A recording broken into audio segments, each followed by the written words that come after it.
Hello, everybody, and thank you for joining my virtual tour in Israel to talk about minorities who live in Israel.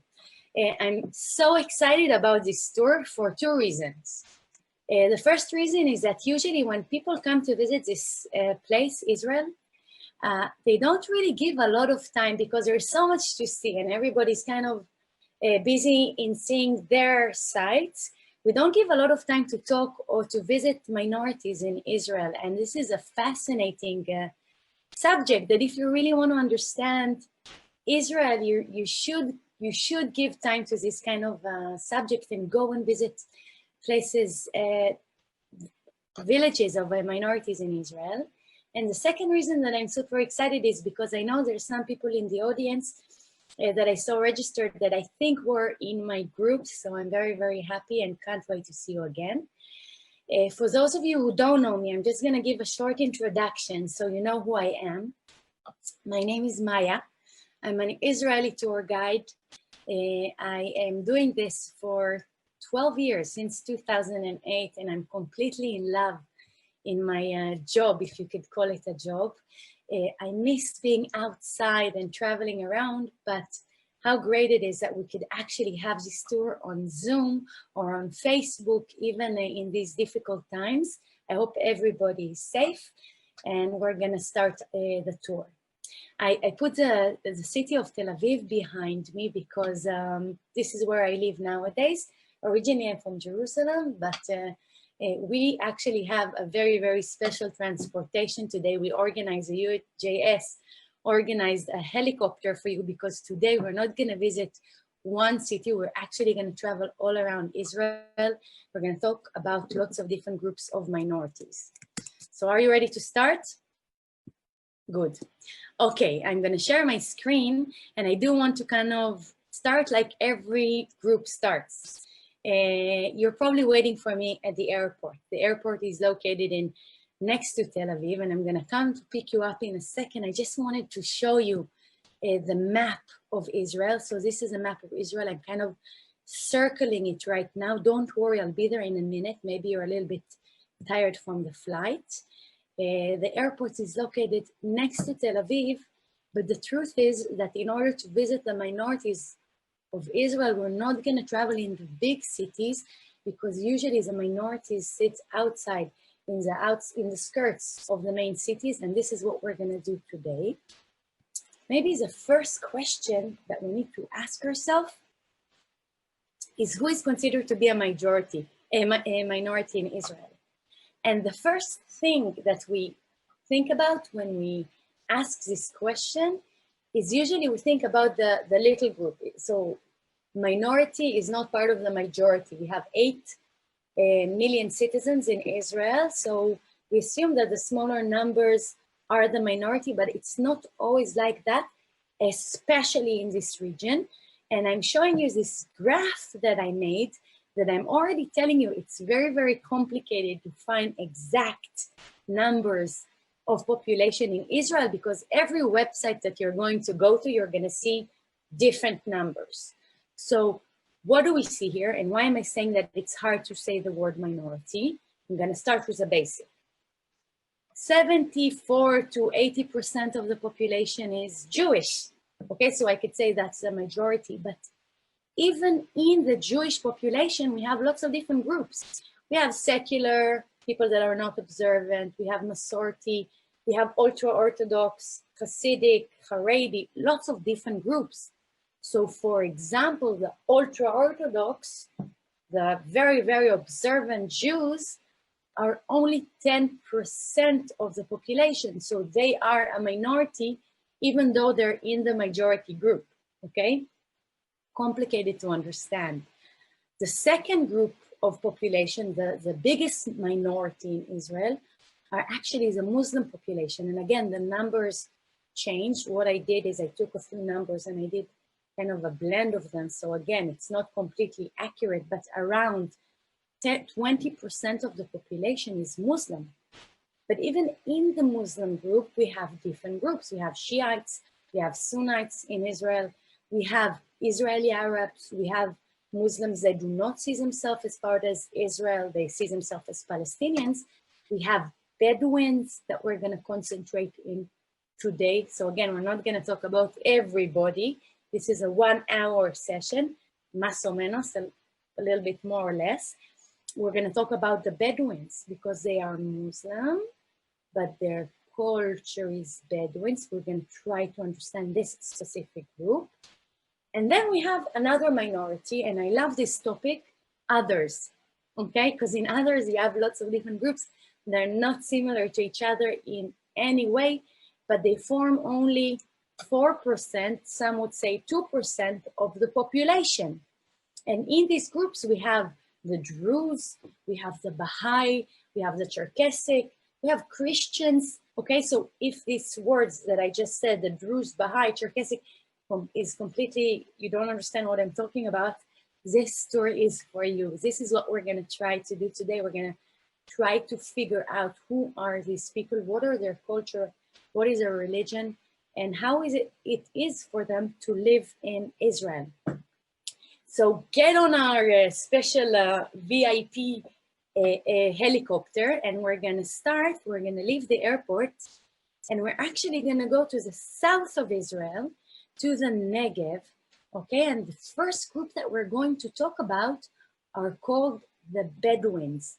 Bedouin in Arabic, Bedouin comes from the word Badwa in Arabic, and Badwa means desert. So our first group are the Bedouins.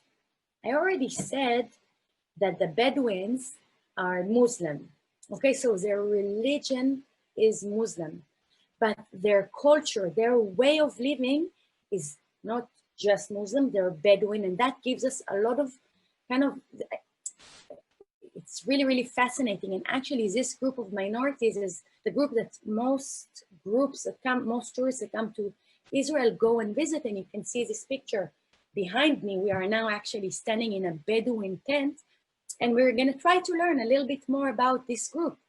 Who are they and why are they different? Why did we put them in a different group?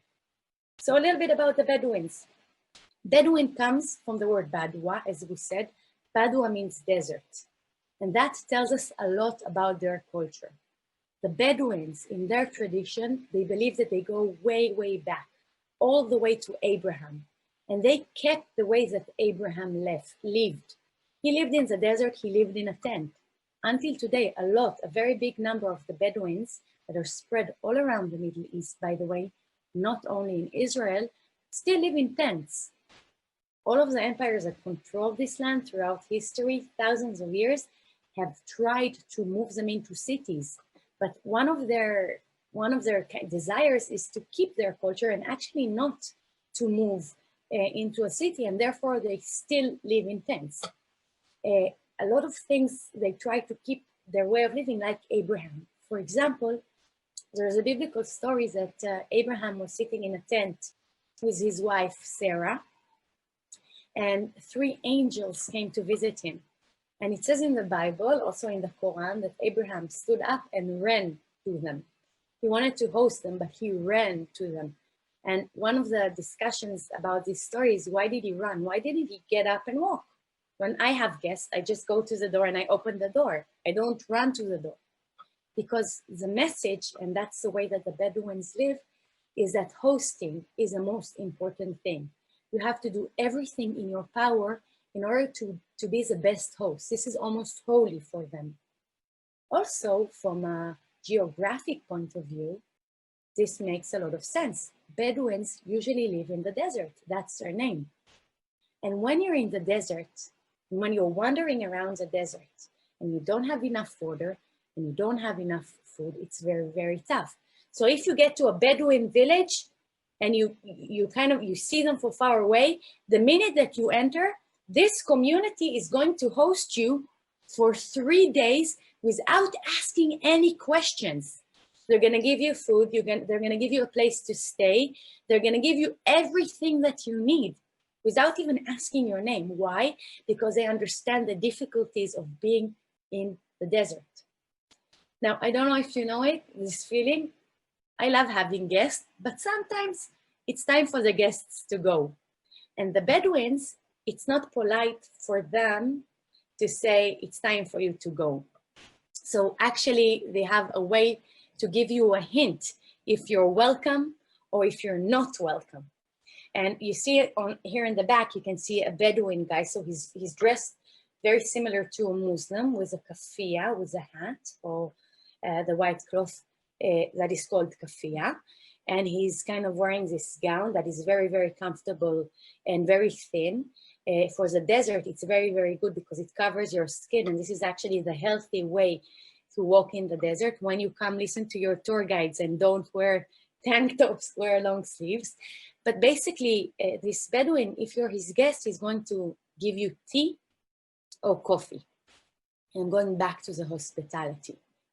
I'm going to ask you a question. I know I can't hear your answers, but I want you to think about it. If he has two options, or to give you sweet tea, or to give you bitter tea with no sugar. And from this decision that this guy made, you need to understand if you're welcome to stay after these 3 days, or you're not really welcome. And what do you think? You think that if he gives you sweet tea, you're welcome, or you're not welcome? Now, I wish I could see you and talk to you about this, but I actually know what you're thinking. Sweet tea means that you're not welcome. I think it's a surprise for most of you. And why? Because if this guy gives you sweet tea, basically what he's saying to you is that I gave you everything that I have. I gave you my sweetest, and now go. And if he gives you a bitter tea, basically what he's trying to say to you is there's going to be something better. Wait. It's not only the sweetness or the bitterness, it could be the amount. If the cup is completely full, it means, again, I gave you everything that I have, now go. But if it's half empty, what he's basically saying is wait, stay, there's going to be more. Okay, so there's lots of different things in this beautiful, beautiful culture of the Bedouins that I think we can learn a lot from. I put this picture.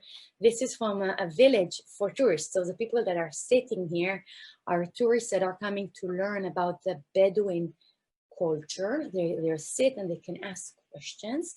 I'm soon going to show you a picture out of the village so you could have a feeling of how it really looks like. And we're gonna deal with the question of the relationship between the Bedouins and Israel, because they are citizens of Israel.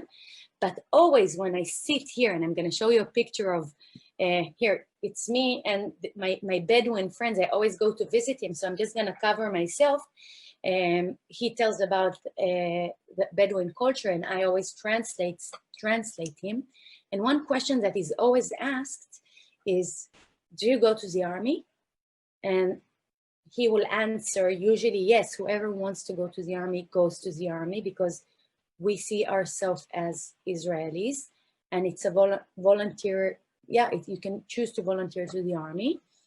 The other question, because this is something that he would say, that as a Muslim, even though he's Bedouin, as a Muslim, he can marry more than one woman. That will lead us to our next subject. In Islam, you can marry 4 women. And it's a little bit of a problem here in Israel, because in Israel, the law allows you only to marry 1 woman. So what happens is that 1 woman is legal, the marriage is legal, but they will then marry more women, and those women would not be registered in the government. That's why the statistic, the numbers that I showed you before, are not always so accurate. You can have more than 1 woman and have children from that woman, and not all of them would be registered. And that creates a lot of challenges when it comes to health issues, for education, for kind of knowing how many people live in your country. So this is one of the subjects that is very kind of challenging with the Bedouin community in Israel. We are going to go back to the map. I hope you're still with me. There's so much to talk about, but we're actually going to go back to the map, sorry. And we're going to kind of go closer to the area of the Bedouins. And I want to show you something that is quite interesting. There's cities in the Negev. Okay, so there's Arad that usually groups drive next to when they go to Masada. And there's Netivot, and there's different kibbutzim. But we have an opportunity because we were here on Zoom in our special helicopter to actually zoom in. I actually want to take you to the area of Dimona, a city in the Negev, a Jewish city in the Negev. And when we zoom in, you'll see something that is quite interesting. You see that actually the desert is not empty. You see that there's lots and lots of villages all around, and these are Bedouins. So in the past, they used to be in tents, but slowly, what's happening is that they're building, I wouldn't say houses, I'm gonna show you a picture. They're building this like little houses, they're not really houses, but they're starting to kind of stay in one place. If in the past they used to wander around the desert, they're starting to build. And Israel is saying, wait, this is a bit of a problem.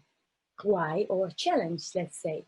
Because if Maya or any other Israeli wants to build a house, they need to buy land from the country and they need to pay for it, and it needs to be registered. And what we see here, when we look at the map, is that these villages are spread all around the Negev, all around the desert. Okay, everywhere that I will zoom in, you will see these villages. And Israel is trying to kind of take control of this situation. What Israel did around 1980, by the way, we're talking about 200,000 Bedouins living now in Israel. And it's a population that grows in them. The Bedouins and the ultra-Orthodox are the population that is growing the fastest in Israel. Every 13 years, the Bedouins doubles their numbers. So what Israel is trying to do is to build cities for them to move in, so it will be kind of under control. And we see a few cities that are built.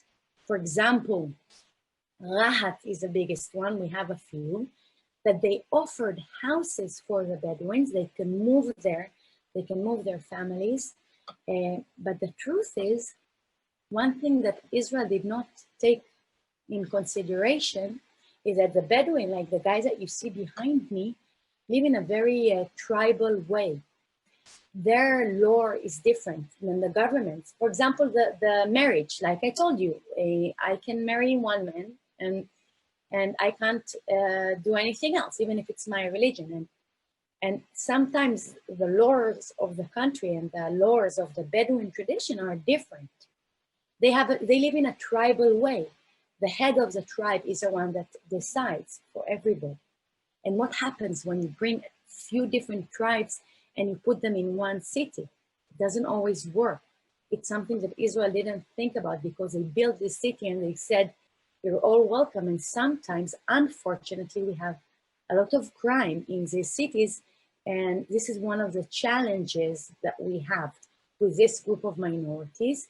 I do have to say that in the north of Israel, we're gonna walk around a little bit in this village. In the north of Israel, it's a completely different story. We had different tribes of Bedouins in the north, but they're mixing and blending into the Israeli society. The cities of Bedouins in the north is a complete success. Depends in what eyes. From the eyes of the Bedouins, they lost a little bit their culture, but from the Israeli Western point of view, it's a success because now they're part of the armies, they go to universities, all of the kids go to get education, and that's from the Western point of view, this is a success. But we need to understand, or maybe to think about how do you blend, how do you keep culture, and how do you kind of make minorities blend in without harming their culture. Okay, ladies and gentlemen, hop on our helicopter because we have other groups to talk about. We're gonna leave the south, and we're actually gonna fly to the north, all the way to the area of the Galilee.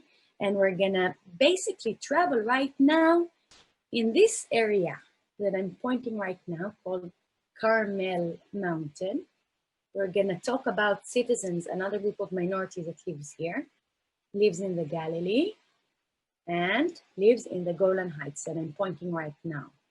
And who am I talking about? I'm talking about the Druze. Who are the Druze?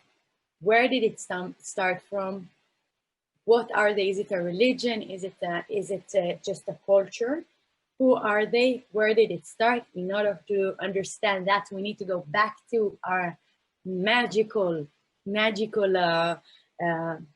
transportation, and we're gonna basically fly a little bit more far. We're gonna go, oops, here we go, all the way to Egypt. Okay, this is where the Druze started, here in Egypt, that is located south of Israel. The Druze is, I'm going to stop the share screen. I'm saying this mainly for me. I know, but tour guides, I'm just saying we are better in we're better in being outside. We're not so good with technology, so you have to be gentle with me. Okay, so who are the Druze? The Druze are this group of people that you see behind you. This is their traditional way that they dress. This is their flags that you see in the background. It has 5 colors. It could be shaped as a star. It could be shaped as like in a very different way. It will always have these 5 colors. Who are they? As we said, they started in Egypt in the 1100s. So around 1000, around the year 1000, they started. They started from Islam, and they left the Islamic world. The difference between them and Islam, if I have to kind of really simplify, there's many differences. If you tell to a Druze, you're Muslim, he will be very offended, and I will explain later why. But if I have to make it kind of very simple, the Druze, D-R-U-Z-E, believe that there were prophets after Muhammad. There's prophet after Muhammad. Now we need to understand something about Islam before we talk about the Druze.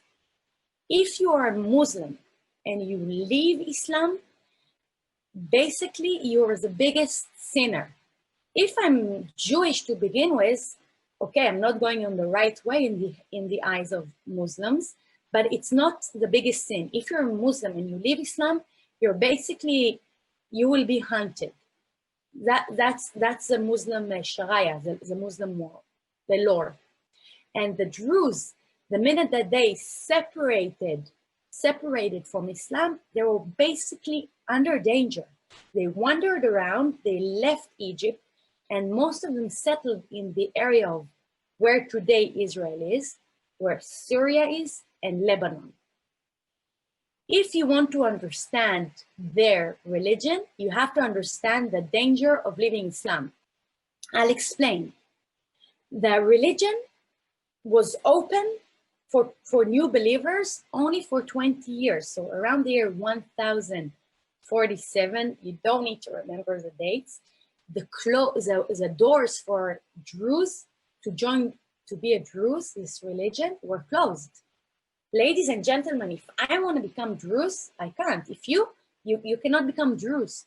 The only way to be a Druze, if you are born to 2 parents that are Druze. So if, for example, I will marry a Druze that I met, our children will not be Druze. This is basically what they try to say, is we're not a threat. We're not trying to pull people into our religion. Second thing that they said that is super important in order to understand, then also show you a picture of women, because it's not fair only to show men. Second thing that they said is that whatever happens, we, the Druze, we don't want to have our own country. We don't want to cause problems. Wherever we live, wherever we will live, we will be loyal to the country. And now I will go back to the map in order to show you this village. And I started with a question of who is a minority and who is not a minority, because if you ask the Druze, what are they? Who are they? Sorry. They will, it won't be a question. They would stand and say very, very proudly, first of all, before everything, we are Israeli. They're very, very proud to be Israeli. They serve in the army. They vote. They're involved in our parliament house called the Knesset. You can see their village. They live in this beautiful, beautiful place. Ladies and gentlemen, the IDF, the army, in the Jewish population, only 67, not only, it's quite a big number, 67% go to the army. The rest find reasons why not to go. In the Druze community, in this beautiful, beautiful community, there's 87% that go to the army, so much higher from the Jewish population. They're very, very proud to be part of Israel. Part of kind of blending in, we're gonna go into the village right now, into this place called Usafia. You will see that their prayer house, okay, so this is part of the houses. You can see that it's really, really beautiful. I highly recommend to go and visit Usafia, write it down, or contact me, I'll remind you, is that their prayer house will always look like a house, so, or even less pretty than a house. So their synagogue, of course not a synagogue or a church or a mosque, it's not, it's there, it's called Chalwa actually, will always be very, very simple. This is a room, this is where they pray. Would be very, very simple in order not to draw attention. This is part of understanding the Druze, okay? Another thing that I want to talk about when we're talking about the Druze is a little bit about the religion itself. Because I mentioned a little bit about where they were created from, but what is the religion all about? And the truth is, I can't tell you so much, because the Druze religion is secret. And only if you're a Druze, you can learn the Druze holy book. Not only that, not only if you're a Druze, not every Druze can study what the religion is about. When you're 15, you have an option if to choose a holy life, as a religious life, or if to live a secular life. Now, if you choose to live a secular life, nobody would look down at you. Nobody would say you're not okay. They're very open, and it's important for them that if you decide to be religious, you will choose to do it. And when you're 15, if you choose to do it, you can also join a little bit later, only you will be able to read and understand the holy book. So what can I tell you about this religion? A few very, very important things to understand or to know about it is, first of all, that they believe that there's always a hidden prophet and a living prophet. I'll give you an example. Maybe you're familiar with this from the Bible. Remember Moses, the guy that led the people out of Egypt? He had somebody that gave him advice. He's called Jethro, Yitro in Hebrew. So the Druze believe that it's his father-in-law, Moses' father-in-law. And the Druze believe it's not just advice, he was a hidden prophet. He was sent by God to lead or to help Moses do the right thing. This is just one example, but there's many, many others. And each color on these flags that you see behind me basically represent one of the important hidden prophets, not the only ones, but the important one. Each color also represents a power on earth. It has many mystical explanations. What else can I tell you about the Druze? Something that is very, very fascinating, at least for me, is that they believe in reincarnation. What does it mean? When you die, your soul passes automatically to another Druze. So basically the soul goes from one to another, but only in the Druze community. The Druze believe that there's always the same amount of Druze in the world. If somebody will argue with them, they would say, okay, so maybe there is a soul that is waiting to come into a baby that is born, but basically there's always the same amount of Druze in the world. So reincarnation, there's even stories, if you Google it after the tour, of children that remember their previous life. And it's really, really fascinating to see. The Druze believe that if you remember your previous life, it's just because something dramatic happened, something that was not close. So most of them will not remember, but some do. What does it mean physically? That if we go to Sofia, to the village that I just took you to, that we're standing at right now, it doesn't matter how much we'll walk around, we will not find a cemetery. Why? Because if you die and your soul moves from one to another, the body, the burial is not important. What you would see is maybe a building like this. And this is in Osofia. This is a cemetery. It's a very, very small one. And how does it work? When somebody dies, they would put the body in one of these boxes. And after 12 months, without a name, without mentioning, after 12 months, or they will collect the bones and bury them in a very big pit, very big hole for the whole village. Or sometimes this building will be built on top of a very big hole, and there will be, it's not a floor inside. Basically, the body will drop automatically the minute that it decomposes, and then they will put another body inside. The burial is not important. So this is something that is very, very interesting to learn about the Druze.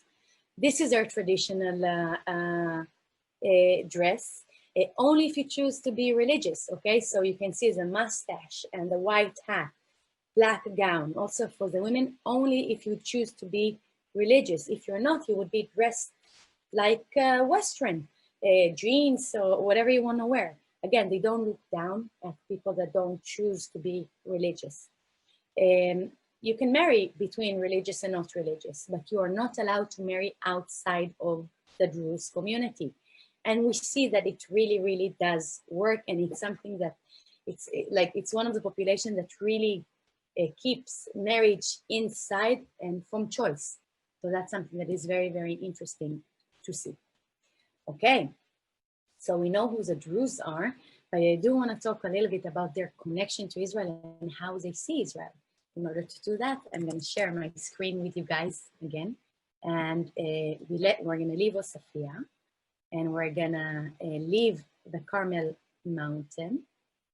In 1948, guys, when Israel was established, the Druze had the choice if to choose the Muslim side or the Jewish side, fighting against each other, the Jews and the Muslims. And kind of the minute that the British left, there was a question of who is going to be here, what country is going to be established, and the Druze decided to fight on the side of the Jews. In history books, you know, a lot of times we say it was a miracle that we won. The truth is, in this region, without the help of the Druze, we would probably lose a lot of this area. So we have very, very close connection. I said that the Druze live over here, they live in the Galilee, but I also said that there's Druze living in the Golan Heights. Okay, so this is the area. I'm going to show you another map of the Golan. This is the Druze going to the army, right? The idea, if you can see them. I wanted to show you a map of the Golan Heights and to understand the complicated situation that the Druze that are living in the Golan Heights live in. Why? Because in 1947, the Druze that were living on the other side were part of Israel.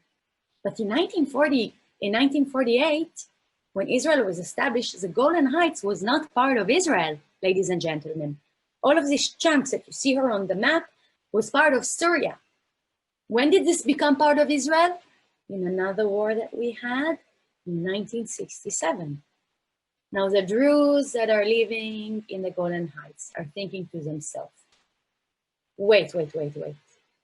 We think that one day Israel will start to do a negotiation with Syria.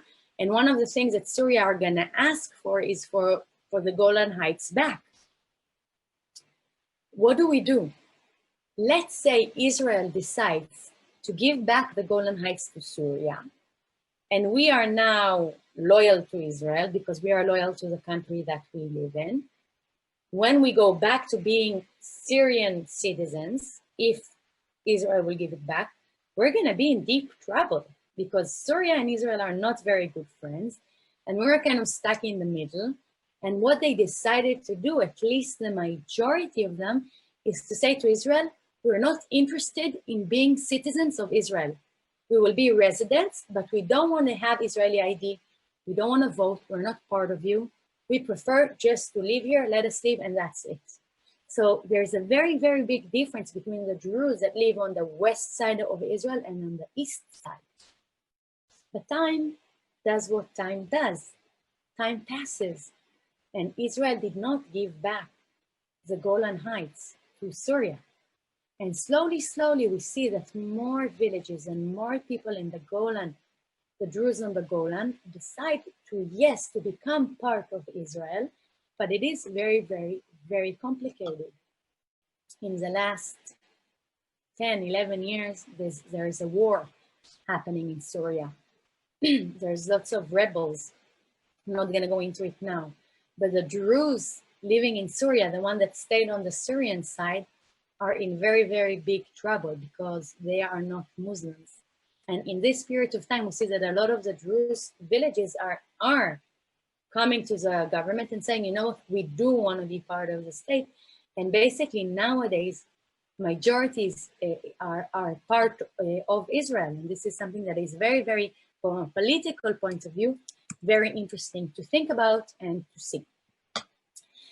I do want to, again, take you to one of the villages in the north of the Golan Heights, a Muslim, sorry, not a Muslim, a Druze village called Majd el-Shams.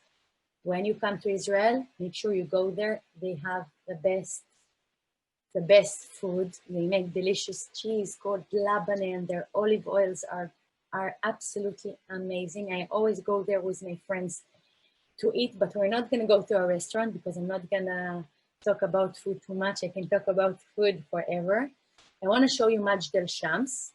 Majd el-Shams is actually a very interesting story in the Golan Heights because it's located on the border with Syria. So basically this is Israel, okay? And this is Syria. The tragedy in this specific place, you see this village here in the background? This is a Druze village. And it's actually, a lot of the people living over there and the people living in Majd el-Shams are family. And they have very, very deep connection. And after 1967, this specific location, I didn't just choose it. I know it looks very, very random. This specific location, you see this hill with antenna on it. This specific hill got the name, the famous name, the Shouting Hill, because suddenly families were torn from each other. Suddenly there was a new border. And the families living in this village used to come here with a megaphone or with a speaker or without a speaker and scream to each other to check that the families are okay, to see that everybody is safe. So basically this is a screaming hill that is very famous, and I highly recommend to come and visit this really, really interesting village. 2009, we still had a little bit of problems. A few Syrians tried to break the fence and actually enter Israel because everything that is happening there.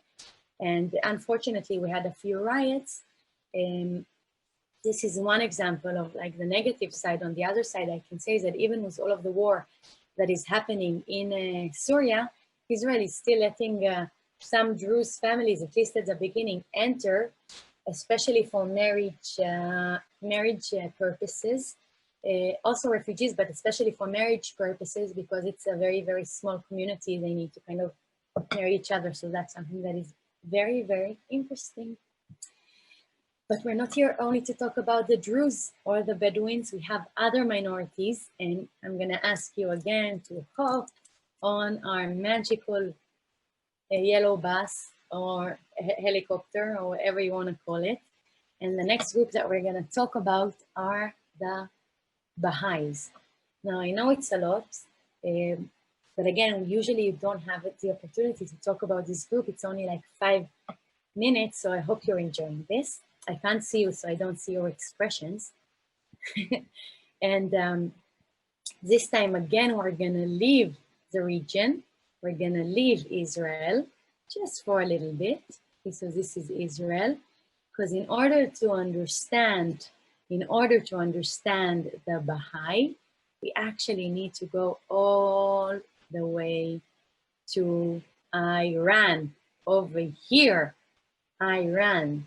Not like other religion, we're very, very close to modern time. I'm talking about 1844. 1844. A guy is born here in this very Muslim country. And he says, you know what? You know what? I'm going to change, of course, virtual background. You know what? We got it wrong. I think we're doing things wrong. When the Quran says there's one God, we think he's ours. And this is not the right way. What the Bab is saying over there in Iran is, yes, I believe in one God, but this one God revealed himself to the world, to humanity, in different times in history, in a different name. And we humans are the one that did the mistake to think this one God is ours. This is a very, very big mistake. We gave him name. We created ways to worship him. It's us, it's not him. So one time he appeared to Abraham, and one time he appeared to Krishna, and one time to Buddha, and one time to in Christianity, and one time to Muhammad, but it's us that gave him name. It's one God. Now, what do you think? How did the people around him accept this idea? Did they accept it, or did they like it, or did they not like it?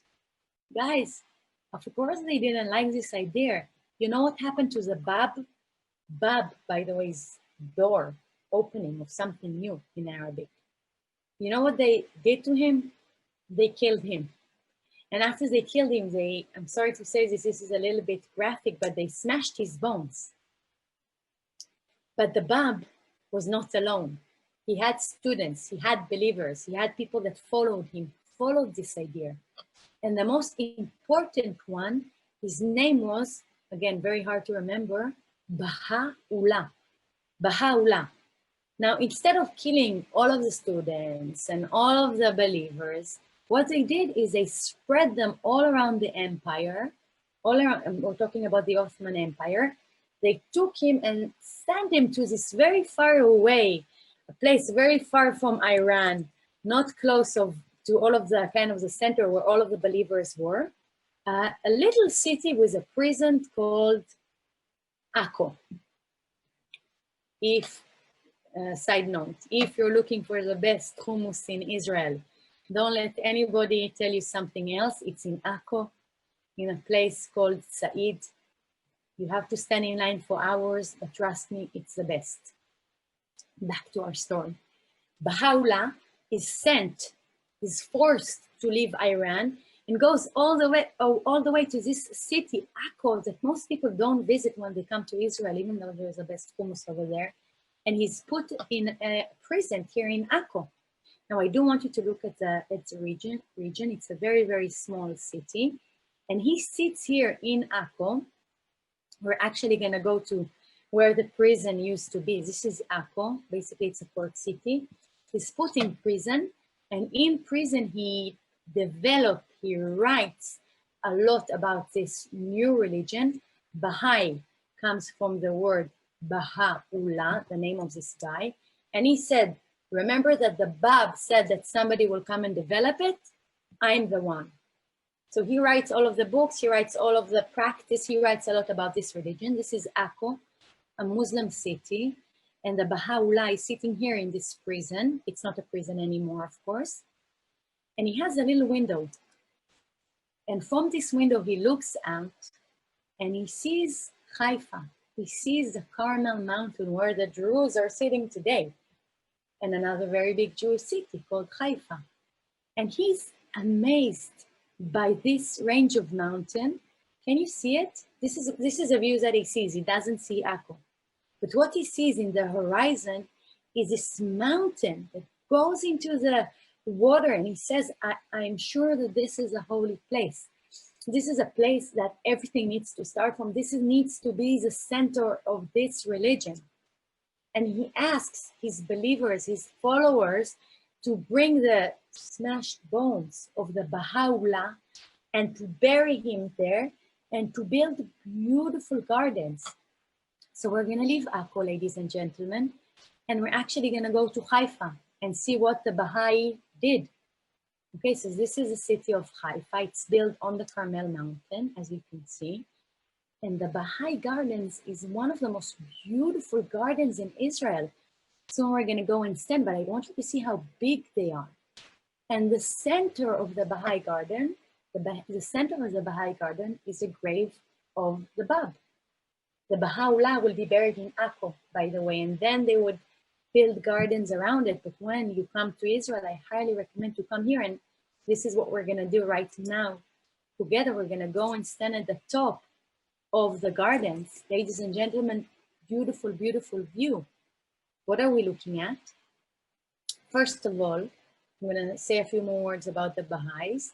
They believe in promoting world peace. This is one of their main values. They believe that, and remember this sentence, everybody can join this religion. Remember this sentence. They believe in science. They don't think that science and religion cannot go together. So they do support science next to the belief in one God. They believe in equality between men and women and all humankind. Everybody is equal. No race, no such thing. Everybody is one. Okay? They don't believe in weapons. So if you come here, you're not allowed to bring weapon. And yeah, they really, really try to promote world peace. Everybody can join, but if you are an Israeli and you live in Israel and you want to join the Baha'i because I convinced you right now that it's very, very, everybody's welcome, you're not allowed to join. And why is that? The Baha'i have been here for a while and they say, we don't want to mess with anybody. We're a minority. So we don't want to give the message to Israel, this new country that was established, that we're trying to pull people in. If there's a law in Israel, you're not allowed to be missionary. You're not allowed to try to pull people in. So they said, we're going to take it one step forward. Israelis are not allowed, when you're in Israel, to join Baha'i. If I'm in England, like you guys, or if I'm anywhere else, I can join. But here in Israel, they're not welcoming, and also they're not trying to bring Baha'i here. So the number of Baha'i that are now in Israel, we're talking about something like 800. That's it. Okay, who are taking care of these gardens and kind of visiting. By the way, you can be a lawyer, you can be a doctor, you can choose to come and volunteer for a month or two to work here as a gardener. This is very, very holy for them to do. And they would come and they would work here and they would go back. Let's go into the gardens. There's 9 stairs and then there's 10 more. Basically together there's 19. Number 9 and 19 are holy in the Baha'i belief. And also they believe in beauty and aesthetics. This is why when you go down these stairs, everything here is equal. If you see 2 trees here, you'll see 2 trees here. Sometimes when I go there with group, I say, try to find the difference. And it's very, very hard to play this game because it's very, very exact. If you're planning to come to Israel and you do want to go through the whole gardens, you need to book it around 6 months in advance because you have to have a Baha'i guy walking with you. If you don't want to walk it all, the 2 first floors, stairs are open for visitors. The only thing is not having a gun.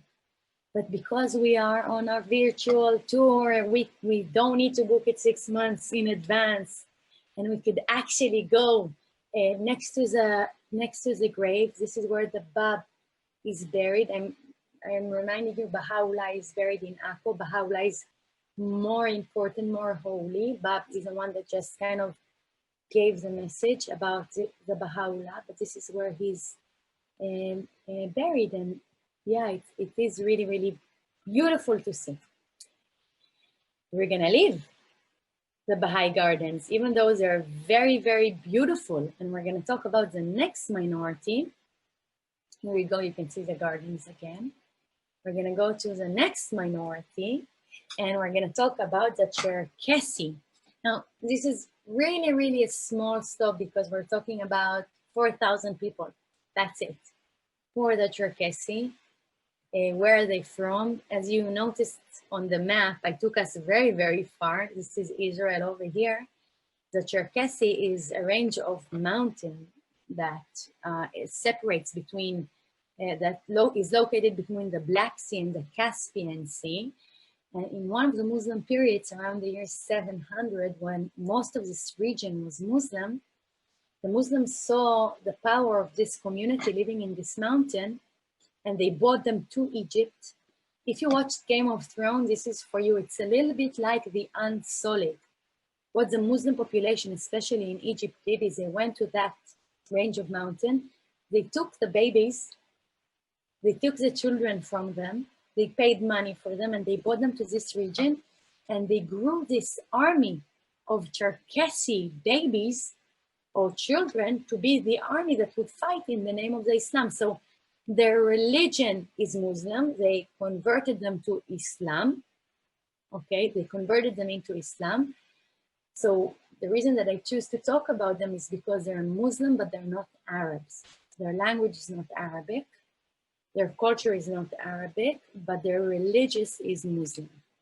Okay, so they were brought here in a Muslim period, but throughout time when the Zionist movement started and they already settled in this area, I'm going to take you to their village. There's only 2 villages. One of them is also located in the Galilee, you can see. Because when the Zionist movement came, a lot of the Jews came from Russia. Suddenly they found the same kind of language, the same culture, and the Cherkessi, Muslim Cherkessi, were basically kind of starting to connect to the Jewish population.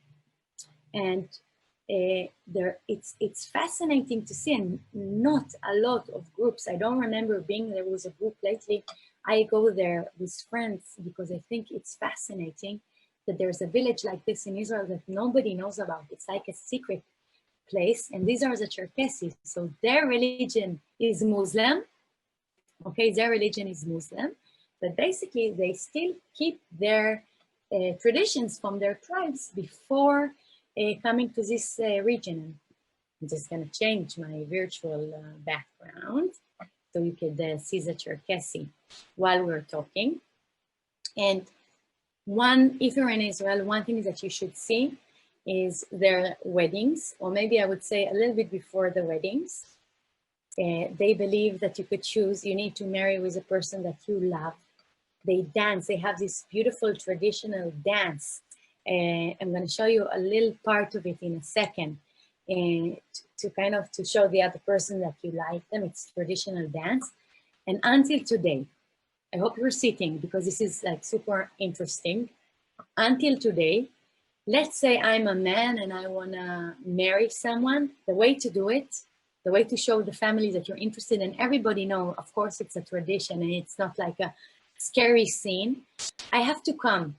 A man needs to go to the house of the girl. The boy needs to come to the house of the girl, shoot a bullet in the air. Then the girl will run out, go with him on a horse, and they have to escape the village, okay? In this time, because of the shooting in the air, the whole village has to come out, try to catch them. Basically, he needs to kidnap her, okay? She agrees, it's don't worry. And he needs to kidnap her.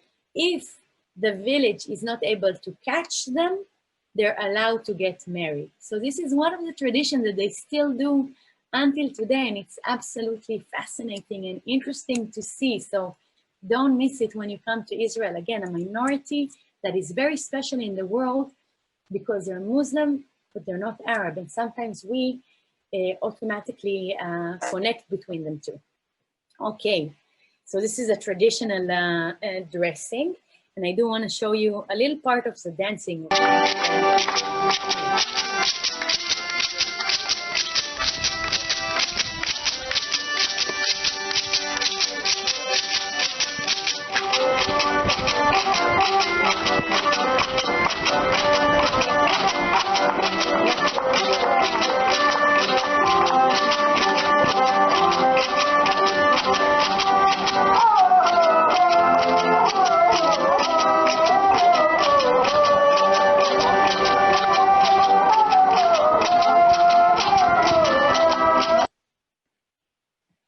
So it was just a tasting, because I think, again, these are the places that people don't usually stop, and it's so easy to go and see this amazing village. They're very, very welcoming. They just want you guys to come and visit. And you know what, now that I'm talking about it, I'm gonna go there too. You think you're done with me? You're wrong. We still have one minority that I want to talk about, because we touched minorities in the Muslim group. We touched the other category, right? But there is another minority in the Jewish population that I do want to talk about. That I'm talking about the Ethiopian Jews. And I think lately, in the last few years, the awareness of the Ethiopian Jews is rising. 2 years ago, we had a very big rally demonstration of the Ethiopian Jews that are basically saying we are not treated equally. So I do want to actually give a few words about who are the Ethiopian Jews, how did it start, and with that, we're going to finish, okay? How come we have Ethiopian Jews? Where did it come from? And by the Ethiopian tradition, it goes all the way back to biblical times, to Queen Sheba.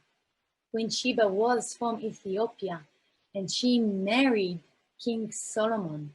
He actually, it's one of my favorite stories in the Midrash, in the stories around the biblical, around the Bible, that is saying that he tricked her to fall in love with him, kind of really. He heard about this beautiful king, and he did everything in his power to ask her to come. And she was a strong woman, and she didn't come so fast. She said, "You'll wait for me for a few years before I come." And then they get married, and they have the son called Menelik that goes back to Ethiopia. And that's, by Ethiopian Jewish tradition, the beginning of the Ethiopian Jews. A lot of people are surprised that there's Ethiopian Jews. This is one of the reasons in the tradition. But what happened to that community? And through thousands of years, ladies and gentlemen, thousands of years, this community was completely disconnected from the rest of the Jewish communities in the world, like many communities, many Jewish communities like Yemen, so some communities are very disconnected, and their tradition and their way of practicing is different.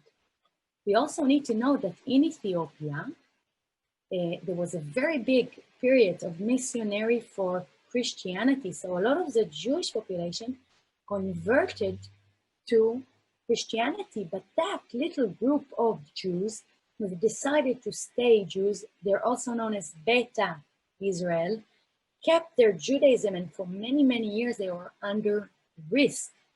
When did it change? Yeah, this is King Solomon and Sheba. I don't know if it's exactly her. When did it change? I have to change the background. You can't look at the Armenian, at the Cherkessi when I'm talking about the Ethiopian Jews.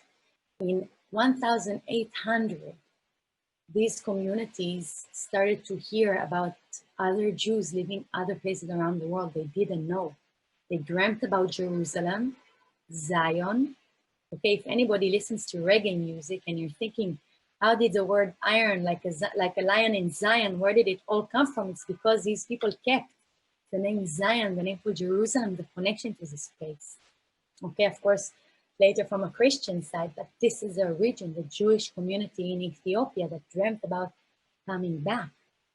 And they start to hear about this place, and they start to kind of dream about coming back to the Holy Land. Some make the attempt of walking. The gates of Ethiopia are closed.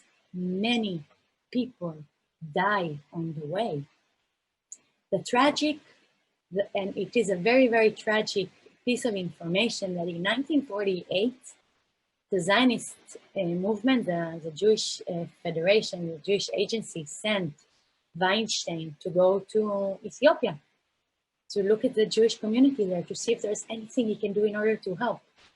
And unfortunately, the answer that he came back with is, the answers that he gave to Ben-Gurion, the prime minister, was, let's try to put our energy in bringing Jews from Arab countries, Iraq, Morocco, and deal with this later. We listen carefully. We don't have a race problem and we don't want to create one. And basically what they decide to do is not to help the Jews in Ethiopia. When will this change? It will take time, ladies and gentlemen. It will take a lot of time. A lot of rabbis do not accept their Judaism. There's actually one guy that decides in Ethiopia that decides, even though like Israel is not kind of doing an effort to walk, and he brings a lot of people with him. It's a journey of 700 kilometers. A lot of Ethiopians are walking through the desert in order to get here. Some manage to come here. They pretend, some of them pretend to be Christians, and then they stay because Christian can come and visit the Holy Land. But okay, so this is something that is happening. When will it change? When not the secular movement, the ultra-Orthodox rabbi called Ovadia Yosef, one of the biggest rabbis that Israel had, this guy, okay, this guy says, comes into the picture and says, it's not okay. They are Jews, they're Judaism, they're part of our nation, therefore they have the right to come to Israel. There is a law in Israel that says, if you have one grandparent that is Jewish, you're welcome to move here. And Rabbi Ovadia Yosef, the ultra-Orthodox guy, says, we should accept them as they are. And basically we see a change that is starting to happen. And there's two big, then Israel kind of changed its approach, and there's two big movements, one in 1884 and one in 1991, that Ethiopian Jews are moving to Israel. And I do want to show you, I know I'm out of time, but I'm going to take 5 more minutes. I do want to show you a short video of the moment in 1991 that some, even a little bit later, this video is, that some of the families are kind of moving to Israel. And I want you to see the response of the guy when he comes off the plane.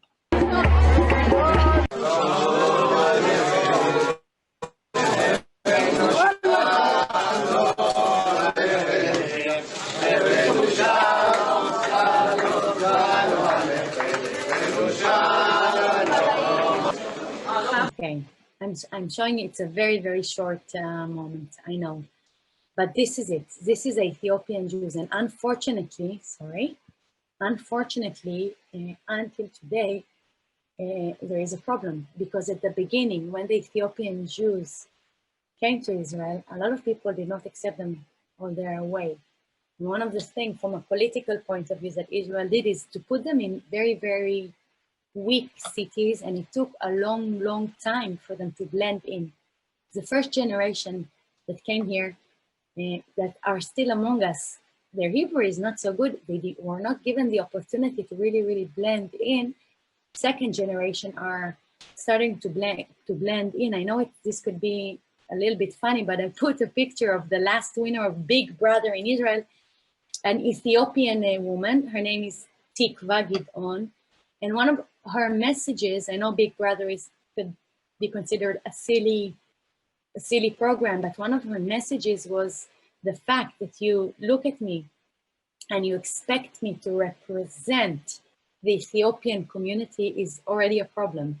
You're not looking at me as Tikva, you're not looking at me as a person, and that is something that is still a problem in the Israeli society. That unfortunately this is not solved yet, and there was a big protest 2 years ago, and hopefully things will change and people will learn to accept each other. I guess this is a problem that is universal and not specific to Israel.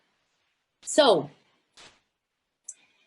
I hope you enjoyed the tour. I'm back in Tel Aviv. I dropped you already in the airport, and if anybody has question, you're more than welcome or to write here or to contact me after. My name is on Facebook is Maya Israel Tours, and you're more than welcome to write to me to ask any question that you have. I really hope you enjoyed this. I for sure did enjoy it, and I wish you all the best. And yeah, that's it for now.